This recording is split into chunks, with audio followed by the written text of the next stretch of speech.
ہم سے لوگ بھی پوچھے جائیں گے کہ آپ گئے وہاں، آپ کی اس 5 سالہ دورانہ آپ کیا لے کے آئے ہمارے علاقے کے لیے؟ پاکستان گورنمنٹ نے یہ پیسے ہمارے ایڈجسٹ نہیں کیے تو میں بین الاقوامی ثالثی عدالت میں جا سکتا ہوں کہ دلوں میں اگر درد ہیں تو یہ وفاق میں جا کے بیٹھیں، جامع انداز پہ یہ باتیں وہاں رکھیں، اور اس امید کے ساتھ کہ یہ سیکنڈ فیز جو ہوگا بلوچستان کے عوام کو ایک بہتر طریقے سے خوشحالی مل جائے گی۔ شروع سے لے کر آج تک جو بلوچستان کے بہت سے پروجیکٹ ہوئے ہیں، ناکام اس لیے ہوئے ہیں کہ ان پہ انٹرسٹ مرکز کا کچھ اور تھا،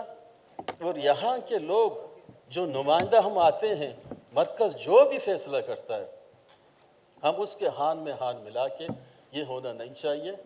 ہمیں اسلامک آئیڈیالوجی کے طور پہ اگر دیکھا جائے، ہمیں پوچھا جائے گا کہ آپ نے اس امانت جو آپ گئے تھے، لوگوں کی ووٹوں کی امانت تھی جو مینڈیٹ تھا، آپ نے کیا کیا، پوچھا جائے گا۔ اور دوسرا، اس سماج میں جو روایت ہے، ہم سے لوگ بھی پوچھے جائیں گے کہ آپ گئے وہاں، آپ کی اس 5 سالہ دورانہ آپ کیا لے کے آئے ہمارے علاقے کے لیے؟ تو یہ سوالات ہیں۔ ابھی دوسرا فیز شروع ہوا ہے،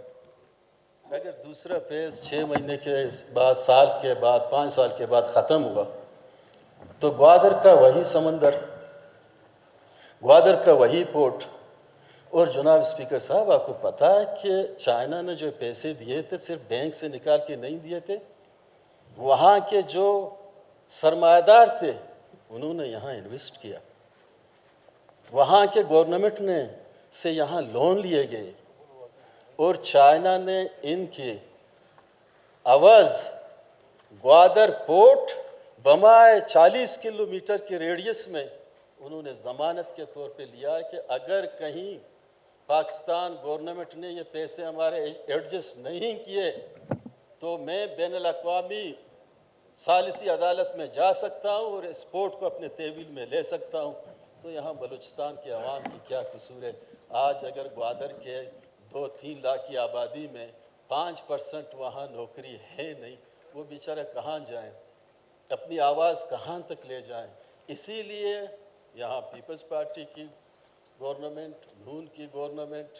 یہ ادھر صوبے سے ان کی وابستگیاں ہیں، ان کے دلوں میں اگر درد ہیں تو یہ وفاق میں جا کے بیٹھیں، جامع انداز پہ یہ باتیں وہاں رکھیں، اور اس امید کے ساتھ کہ یہ سیکنڈ فیز جو ہوگا بلوچستان کے عوام کو ایک بہتر طریقے سے خوشحالی مل جائے گی، روزگار کے حوالے سے، ایجوکیشن کے حوالے سے۔ جو لوگ ہماری ایجوکیشن حاصل کر رہے ہیں، اگر 1 لاکھ بلوچستان کے لوگوں کو اس سی پے کے فیصلے سے جو یہ انہوں نے بنایا ہے، جس طریقے سے ڈیزائن کیا ہے، اگر وہاں مختلف شعبے میں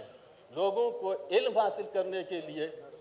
پورے ترقی یافتہ دنیا میں بھیجے، ڈگری لے کے یہاں آئیں گے تو ایک بہت بڑا تبدیلی آئے گی۔ اس لیے ضرورت ہے کہ احساس محرومی کو ختم کرنے کے لیے ضروری ہے کہ انصاف کے تقاضے پورے کیے جائیں، اور یہ جو کالونیل سسٹم ہے اس کو ختم کیا جائے۔